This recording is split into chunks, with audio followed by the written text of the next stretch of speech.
Pwede bang iwan niyo muna kami? Sandali lang, ha?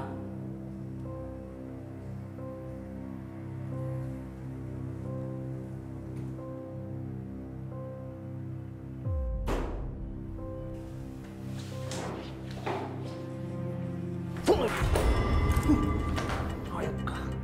Ikaw pala naglob sa bahay namin. Muntik na mamatay ang asawa ko. Pati yung anak ko dahil sa'yo. Sige, ituloy mo. Ilalaglag kita. Baka akala mo nakalimutan ko na ikaw ang gumamag kay Doktora Tanyag. Baka nga kasabot ka pa ni Moira eh. Kasi alam mo nandun yung matanda, di ba? Sa'yo pa galing yung medical supplies. Eh, dapat na magpasalamat ka sa akin eh. Kasi hindi kita kinanta, si Moira lang. Wala kang ebidensya na involved ko sa mga ginagawa niyo. Sigurado ka dyan, Dok? Kaya mong panindigan yung paniniwala mong yan? Susugal mo yung buhay mo dyan? Alam mo, bakit hindi kita nilaglag? Kasi mukha ka namang mabait eh. Saka doktor ka. Nung bata ako, pinangarap ko rin maging doktor. Kaya, Dok, di ba may utang na loob kayo sa akin? Tulungan mo ako makalabas dito kasi miss na miss ko na sa labas. Gusto ko na makipag-date. Kasi kung hindi, ilalaglag kita.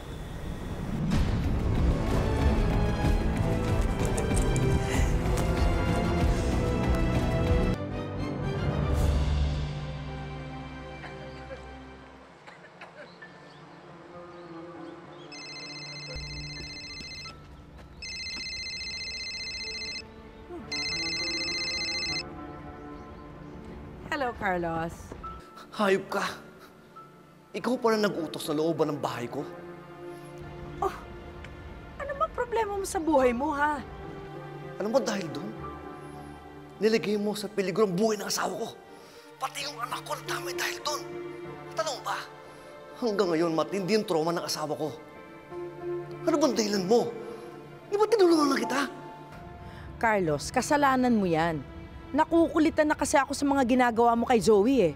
At saka, malay ko ba na maiiwan sa bahay mo si Lynette at darating pa yung anak mo? Alam mo, ang plano ko lang naman talaga is takutin ka. Moira, wala ka talagang gawang matino, no? Alam mo ba yung tauhan mo? Binablackmail din ako. Well, wala na akong magagawa dyan. That's not my problem. Ganon? Eh kung sabihin ko sa kontak ko dyan, na huwag ka ng tulungan para hindi ka makalis. O kaya, ipapahuli na lang kita. Anong gagawin mo?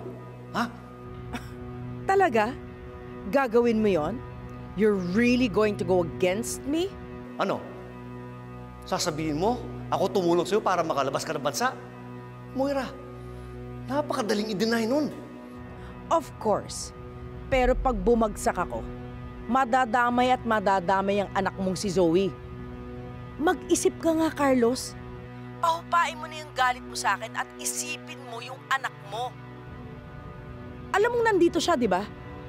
Ang dali-daling sabihin tinutulungan niya ako. Moira, ang galing mo talagang magpaikot, no? Talaga. Alam mo, if I were you, kalimutan mo na lang yung nangyari. At saka, wala naman akong intensyon na may masaktan eh. Ang gusto ko lang mangyari is takutin ka lang talaga.